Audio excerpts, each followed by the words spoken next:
Hey there, it's Kevin with the Rogue Market here with another episode of the Rogue Roundup where we give our top picks from Legacy, Commander, Standard, Modern, and Pauper for cards that we think are going to go up. Before we get started this week, I want to apologize for taking a week off last week. I was very busy with the store, but we have some great picks this week. I also want to thank all of the subscribers. If you notice, we hit that 1,000 subscriber milestone. So I want to thank you all that have stuck around for this month and for all of the growth that we've had here on the Rogue Markup and the Rogue Roundup videos.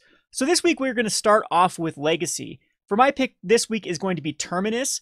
Terminus was recently reprinted in the Commander 2018. In fact, there's another wave of Commander 2018 that was just dropped on us. So I expect the price of the Terminus to fall a little bit more, down to more the $3 mark. I don't like getting in around the $3 mark. I think that you should try to be targeting these around the $2 or $2.25.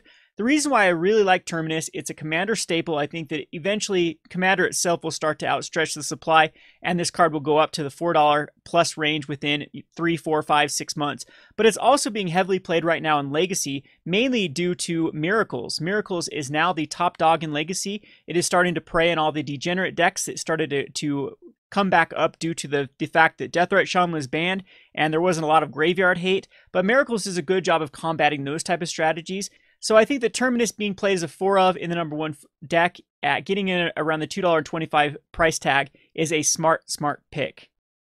Next up we have Pauper, and I'm going to give you a Snap pick, pun intended. This week it is going to be Snap.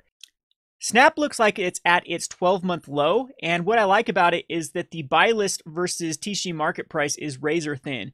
Currently, we have Card Kingdom paying 60 cents for Snap, and the TCG market price looks around 75 cents.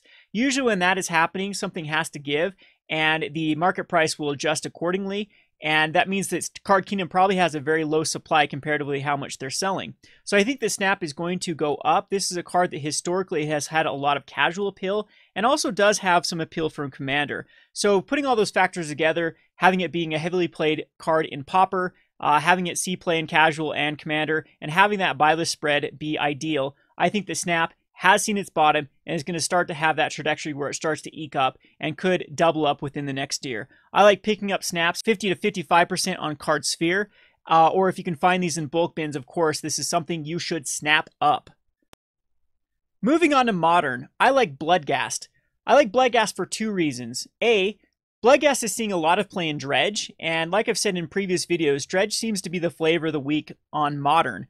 It has seen a lot of top finishes, as well as just a ton of people playing the deck after the printing of Creeping Chill out of Guilds of Ravnica. Bloodghast is a staple in almost all Dredge decks as a 4 of, and it also does see play in various Hollow One decks and other Vengevine decks. The other reason I like Bloodghast is, according to various sources, Iconic Masters is pretty much about running dry in the vendor sphere for around the $135 to $150 mark. So I think we're going to start seeing the price adjust on the Iconic Masters booster boxes. And once the prices do increase, usually the cards that are in those booster boxes do increase as well. And I don't think there's a better target from Iconic Masters than Bloodghast. Yes, it is relatively expensive for a rare out of Iconic Masters at the $14 mark. The buy list spread, though, is super razor thin, with places like Card Kingdom being $12. So once again, that's a great sign for a card being this low comparatively to TCG market price, that it's going to start going up. I don't see Dredge going anywhere. I think that Creeping Chill was a very much needed upgrade to the deck, as it gives another angle for victory. You can either attack him with creatures or rely on direct damage spells. And I think Dredge is the deck to beat in Modern. Typically, when a deck does hit that tier 1 status, all of the cards that are at their flat line start to continue to go up, and I think that Bloodghast is going to hit a double up within the next 12 months. Moving on to Commander. As I stated earlier in the video, Commander 2018 has had its second print wave, and by far the most popular deck from the Commander 2018 was the Lord Windgrace Jund Land Matters decks. And looking over those lists, they all seem to have one thing in common. They use the Rivals of Ixalan World Shaper. World Shaper is currently at $1. If you compare it to other similar demand cards out of Commander from Rivals of Ixalan, those have already hit the $3, $4, $5 mark. So I think for those reasons, World Shaper is already undercosted.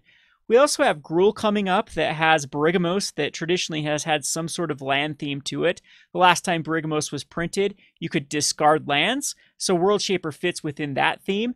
If Gruul has another general that uses land matters or just as any sort of landfall or land ability, I think World Shaper will go in those decks. And is it too far of a stretch to think that this card could see standard play? We have Crucible of Worlds in the format, we have World Shaper in the format, we have a lot of mill. There could be a deck that could just come out of left field that actually does use the World Shaper. So for those reasons, I think that the $1 price point is very attractive. I don't see this card going down. You could have got into lower mark, but I still think this is a quite appealing time to get in at the $1 mark. Like I said, other cards of Rivals of Ixalan, this is a set that I invest in quite heavily, have already gone to the $3, $4, $5 for similar demands just from Commander alone. Last but definitely not least is Standard. Standard continues to be a hot format. In fact, all the rest of the formats are suffering, mainly due to how hot Standard is.